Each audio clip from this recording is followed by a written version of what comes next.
Mr. Borla, can I ask you, when did you know that the vaccines didn't stop transmission? How long did you know that without saying it publicly? Thank you very much. I'm sorry. Answer that question. I mean, we now know that the vaccines didn't stop transmission, but why did you keep it secret? You said it was 100% effective, then 90%, then 80%, then 70%. But we now know that the vaccines do not stop transmission. Why did you keep that secret? Have a nice day. I won't have a nice day until I know the answer. Why did you keep it a secret that your vaccine did not stop transmission? Is it time to apologise to the world, sir? To give refunds back to the countries that poured all their money into your vaccine that doesn't work, your ineffective vaccine? Yeah, you have a little bit around. Are you not ashamed of what you've done in the last couple of years? Do you have any apologies to the public, sir? Are you proud of it? You've made millions on the backs of people's entire livelihoods. How does that feel to walk the streets as a millionaire on the backs of the regular person at home in Australia, in England, in Canada? What do you think about on your yacht, sir? What do you think about on your private jet? Are you worried about product liability? Are you worried about myocarditis?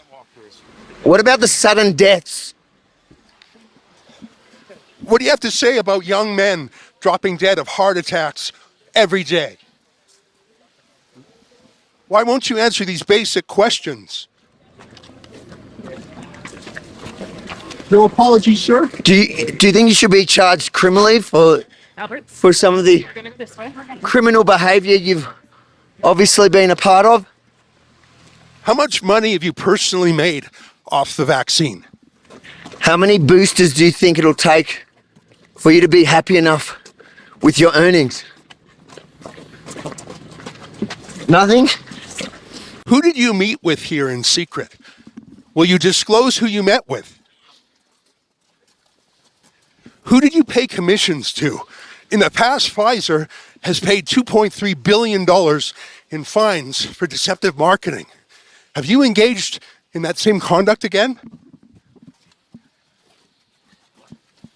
Are you under investigation like you were before for your deceptive marketing, sir?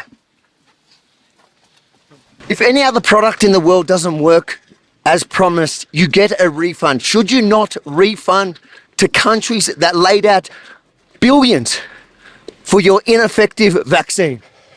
Are you used to only sympathetic media, so you don't know how to answer any questions? Is that it? Shame on you, sir. Shame on you. That's Albert Bourla, the boss of Pfizer. His people were pushing us around a little bit. Mate, he's pretty fit. I don't reckon he's had one jab. I'm huffing and puffing a bit. At least I didn't have any myocarditis.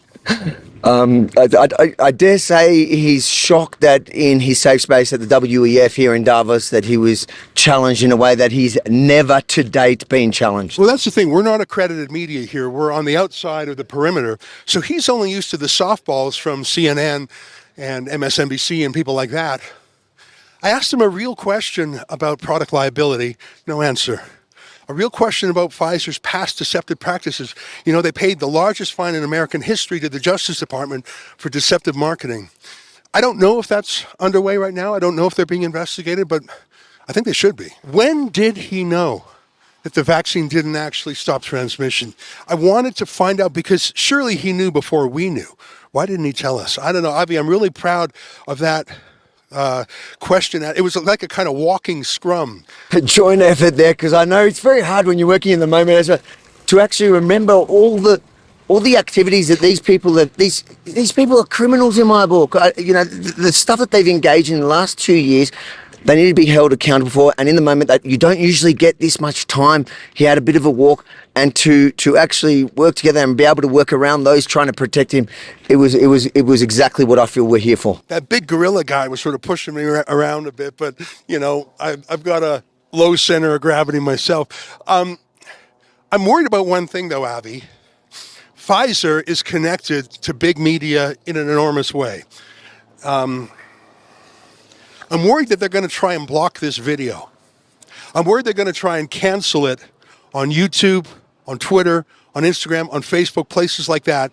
So I want to look straight at the camera and say, folks, if you cannot find this video out there, go to wefreports.com. That's a special website we've set up for the World Economic Forum, wefreports.com. And if you feel moved by our coverage, please consider chipping in because we're 100% crowdfunded. Obviously, we get no ad money. We've been completely demonetized. But if you like that kind of accountability journalism, Avi Yemini from Australia, I'm Ezra Levant from Canada. We got a great team from around the world. Please go to wefreports.com. Last word to you, Avi. And no matter where they cancel this video, we will update and have a current version there at wefreports.com.